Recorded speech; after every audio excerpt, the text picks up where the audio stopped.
नमस्कार दोस्तों, स्वागत है आपका हमारे चैनल में। आज मैं आपको बताने जा रही हूँ शिवलिंग की पूजा में क्या करने की मनाही है।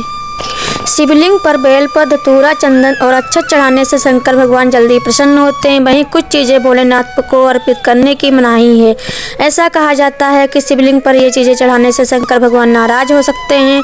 शिव पुराण की बात करें तो इसमें कई ऐसी बातें बताई गई हैं जिन्हें कभी भी भोलेनाथ की पूजा में शामिल नहीं करना चाहिए।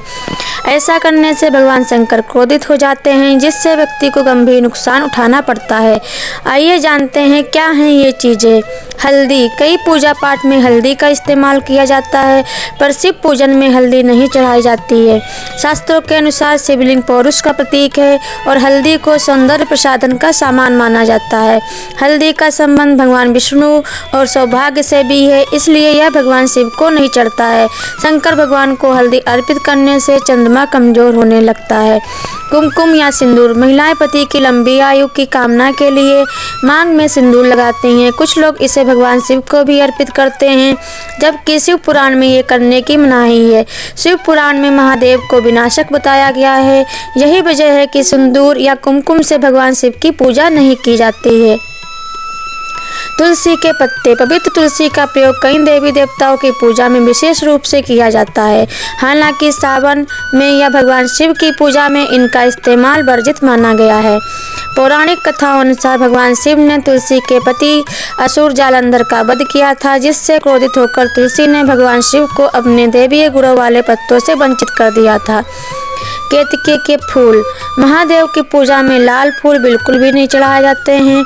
एक कथा के अनुसार झूठ बोलने पर भोलेनाथ ने केतकी के फूल को श्राप देते हुए कहा था कि शिवलिंग पर या शिव जी की पूजा में कभी भी केतकी के फूल को अर्पित नहीं किया जाएगा। नारियल पानी। नारियल को माँ लक्ष्मी का स्वरूप माना जाता है, इसलिए इसे शिव जी का अभिषेक बिल्कुल नहीं करना चाहिए। शिवलिंग पर चढ़ाई जाने वाली चीज़ों को ग्रहण करना वर्जित माना जाता है, इसलिए शिव पर नारियल का जल चढ़ाने की मनाही है। शंख। भगवान शिव ने शंखचूड़ नामक असुर का वध किया था और यह शंख उसी असुर की हड्डियों से बना हुआ था। शंख को उसी असुर का प्रतीक माना जाता है जो भगवान विष्णु का भक्त था, इसलिए विष्णु भगवान की पूजा में तो शंख से ही होती है, लेकिन भगवान शिव की नहीं। महादेव को कभी भी शंख से जल अर्पित नहीं करना चाहिए। तिल। शिवलिंग पर जल चढ़ाते समय दूध व जल में काले तिल डालकर कभी नहीं चढ़ाना चाहिए। यह भगवान विष्णु के मैल से उत्पन्न हुआ माना जाता है, इसलिए इसे भगवान शिव को नहीं अर्पित किया जाना चाहिए। टूटे चावल। भगवान शिव को हमेशा अक्षत यानी साबुत चावल अर्पित करें। भूल कर भी टूटा हुआ चावल ना चढ़ाएं, क्योंकि टूटा चावल अपूर्ण और अशुद्ध होता है, इसलिए यह शिव जी को नहीं चढ़ता है। शिवलिंग पर जल चढ़ाने के लिए प्रातःकाल 5 बजे का समय काफ़ी उत्तम बताया गया है। सुबह 5 बजे से लेकर सुबह 11 बजे तक शिवलिंग पर जल चढ़ाया जा सकता है। वहीं शाम के वक्त शिवलिंग पर जल भूल कर भी अर्पित नहीं करने, वरना आपको पूजा का फल नहीं मिलेगा। शिवलिंग पर जल हमेशा तांबे के लोटे से ही अर्पित करें। लोहे या स्टील का बर्तन का प्रयोग ना करें। कभी भी पूर्व दिशा की ओर मुँह करके जल न चढ़ाएं।